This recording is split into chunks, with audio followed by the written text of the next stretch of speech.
ঘরে থাকা বাসি ভাত কিংবা পান্তা দিয়েই বানিয়ে ফেলুন এরকম মুচমুচে খাস্তা পকোড়া। আর খেতে এত সুন্দর লাগে যে কেউ খেলে বুঝতেই পারবে না যে এগুলো বাসি ভাত বা পান্তা দিয়ে তৈরি হয়েছে। এখানে আমি 2 কাপ মতো বাসি ভাত নিয়ে নিয়েছি। এই ভাতগুলো আমার কালকে রাত্রে বেশি হয়েছিল, তাই এগুলো আমি জল দিয়ে রেখেছিলাম। এবার সকালে এগুলো আরেকবার ভালো জলে ধুয়ে নিয়ে এইভাবে রেখে দিয়েছি। এবারে এই ভাতগুলো আমি জল থেকে ছেঁকে নেব। একদমই শুকনো করে নিংড়ে নিচ্ছি, যাতে একটুকু জল না থাকে ভাতের মধ্যে।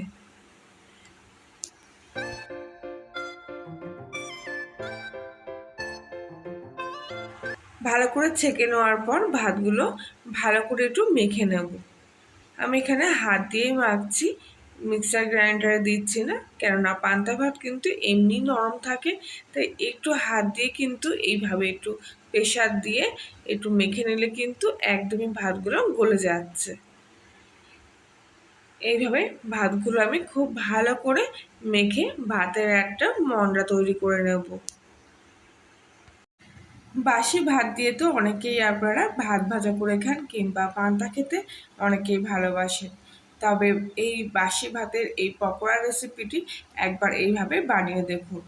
সকাল বিকেলে টিফিনে কিংবা নাস্তায় কিন্তু দারুণ জমে যাবে।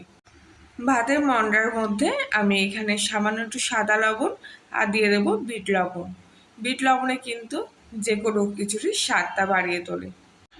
এবারে এর মধ্যে হাফ চামচ মতো হলুদ দিয়ে দিচ্ছি কালারের জন্য, আর দিয়ে দেবো সামান্য একটু লঙ্কার গুঁড়ো, অল্প সামান্য একটু জিরের গুঁড়ো, আর এখানে আমি 3 কোয়া রসুন বেটে নিয়েছি, 1 চিমটি মতো আদা বেটে নিয়েছি, আর দিচ্ছি ছোট্ট একটা পেঁয়াজ বাটা, 2টো লঙ্কা কুচি করে এর মধ্যে দিয়ে দিলাম, 2 চামচি মতো বেসন দিয়ে দেবো। সব কিছু একসঙ্গে আবারও ভালো করে মেখে নেব। এই পেঁয়াজ রসুন আর আদার গন্ধটা কিন্তু খুব ভালো আসবে পকোড়ার মধ্যে, তাই জন্য কিন্তু এগুলোর মধ্যে দেওয়া। আর কাঁচা লঙ্কা কুচিতে কিন্তু পকোড়াগুলো একটু ঝাল ঝাল হবে, তাই আপনারা যেরকম ঝাল পছন্দ করবেন ঠিক সেই অনুযায়ী লঙ্কা কিংবা লঙ্কার গুঁড়োটা ব্যবহার করবেন। এখানে আমার মাখা রেডি হয়ে গেছে। কিছুক্ষণের জন্য আমি এটা এই অবস্থায় রেখে দেবো। আর এবারে কড়াইতে বেশ কিছুটা তেল গরম করলাম। এবারে হাত দিয়ে ছোট ছোট বল তৈরি করলাম।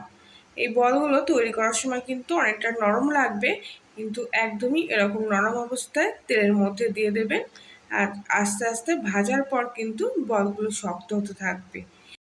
প্রথমে তেলটা ভালো করে গরম করে নেবেন, আর তারপরে আবারও একটু হালকা আঁচে ঠান্ডা করে নিয়ে তারপরে এই বড়াগুলো একে একে দেবেন। আর গ্যাসের ফ্লেমটা একদমই মিডিয়ামে রাখবেন, কোনো সময় কিন্তু ফুল হাই ফ্লেমে দেবেন না, কেননা বড়াগুলো কিন্তু অনেকটাই মোটা মোটা পুরু, তাই ভিতরটা হতে কিন্তু একটু সময় লাগবে। আর হাই ফ্লেমে দিলে ওপরটা কিন্তু লাল হয়ে যাবে আর ভিতরটা কাঁচা থাকবে, তখন কিন্তু খেতে অতটা ভালো লাগবে না। কিছুক্ষণ এইভাবে উল্টে পাল্টে ভালো করে বড়াগুলো ভেজে নেব। কালারটা খুব লালচে হয়ে গেলে তবেই কিন্তু বড়াগুলো তুলবো। আর দেখুন এখনই কিন্তু দেখলে বুঝতে পারছেন যে আস্তে আস্তে বড়াটা কত শক্ত হয়েছে। আর আমি যে ভাতের ডোটা মেখেছিলাম সেটা কিন্তু একেবারেই নরম ছিল, আর ভাজার পর দেখুন কতটা শক্ত হয়ে গেছে। এখানে আমার বড়াগুলো খুব সুন্দর একটা লালচে কালার চলে আসছে। এবার আমি এক এক করে বড়াগুলো তেল থেকে তুলে নিচ্ছি। ভাতের এই বড়া কিংবা পকোড়া একটা খেলে কিন্তু আর একটা খেতে ইচ্ছে করবে, এত সুন্দর এই পকোড়াগুলোর টেস্ট। বাকি পকোড়াগুলো কিন্তু আমি একইভাবে দিয়ে দিচ্ছি, আর খুব সুন্দর করে লালচে করে ভেজে নিয়ে তারপরে তুলে নেব। সব পকোড়াগুলো এখানে আমার রেডি হয়ে গেছে। তাহলে বন্ধুরা, কলিনের রান্নাঘরের আজকের রেসিপিটি যদি আপনাদের ভালো লেগে থাকে তাহলে লাইক শেয়ার কমেন্ট করবেন, আর নতুন হলে সাবস্ক্রাইব করে পাশে থাকার জন্য অনুরোধ রইল। আজকের এই ভিডিওটা এইখানেই, আবার দেখা হচ্ছে অন্য একদিন নতুন কোনো রেসিপির সাথে। আর ততক্ষণ সবাই ভালো থাকবেন, সুস্থ থাকবেন, সাবধানে থাকবেন।